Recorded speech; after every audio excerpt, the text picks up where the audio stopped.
projet avance bien. Le projet a démarré il y a maintenant 2 ans et demi.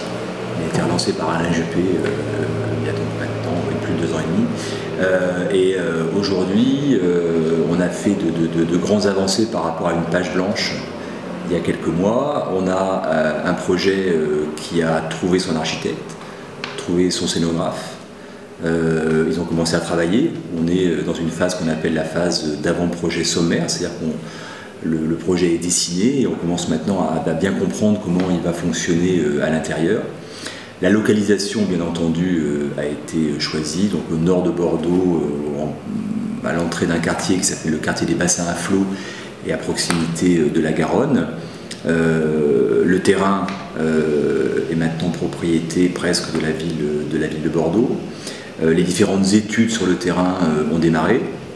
Et par ailleurs, nous avons aujourd'hui quasiment, je dirais, bouclé son financement. On est sur un projet qui va coûter aux alentours de 60 millions d'euros. Il y a 5 équipes qui avaient été retenues pour concourir.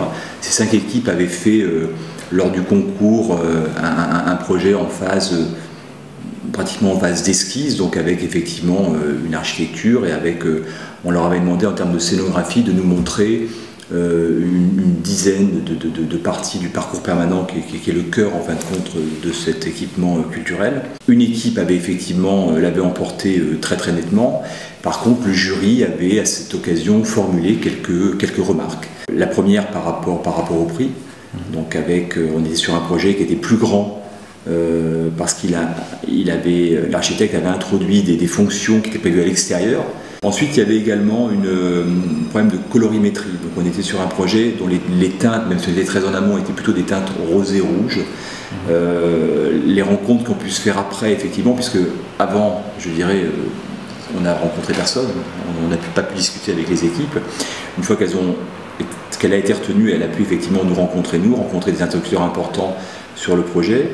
Cette couleur a été remise en cause pour des problématiques d'intégration en fin de compte à Bordeaux.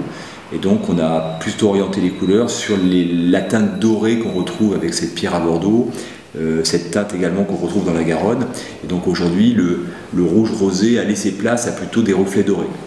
Et ensuite au niveau de sa forme, évidemment l'idée de départ qui est ce tourbillon, une forme qui ressemble à plein de choses, on peut retrouver une carafe, il y a plein d'images qui sont en relation avec le vin qui arrive. La forme est restée la même, elle s'est simplement affinée et la tour a perdu ce côté arrondi. Aujourd'hui, les deux sont en train de se faire. Bordeaux, c'est important. À Bordeaux, il y a 3 millions de visiteurs à Bordeaux.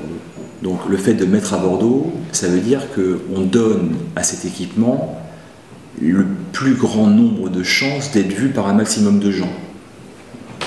Ça, c'est l'objectif.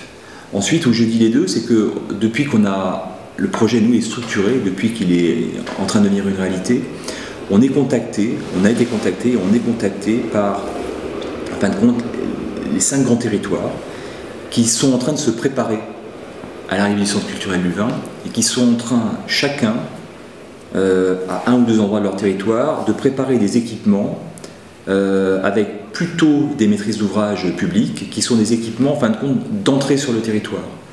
Donc à la fois maison du vin, office de tourisme, mais dont l'objet ne se limite pas à la vente du vin ou au renseignement touristique, mais va également jusqu'à présenter une offre qu'on a nous, ce fameux parcours permanent, une offre identitaire par rapport effectivement à ce territoire, pour avoir une véritable offre à présenter au public et ensuite pour pouvoir les dispatcher sur l'ensemble du territoire.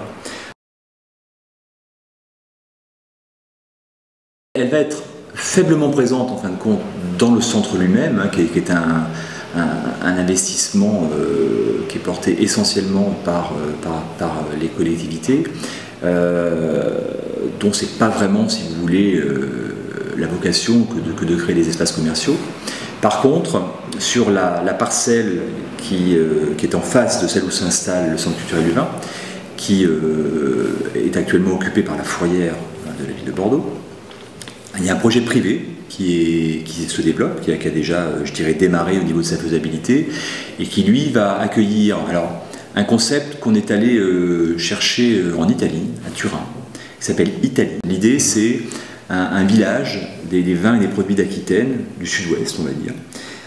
C'est-à-dire un endroit où vous pourrez à la fois acheter des produits, les goûter et les manger. C'est-à-dire qu'il y aura effectivement des petits restaurants thématiques en fonction des univers de produits, avec des cartes très courtes, et on peut à la fois faire ses courses ou rester, déjeuner, dîner, petit déjeuner. Donc ça va être un concept assez unique sur notre territoire, qui est un concept qui s'adresse aussi bien aux habitants qu'aux touristes, et comme on est sur un nouveau quartier qui à terme va accueillir des milliers de nouveaux habitants, c'est intéressant de le faire.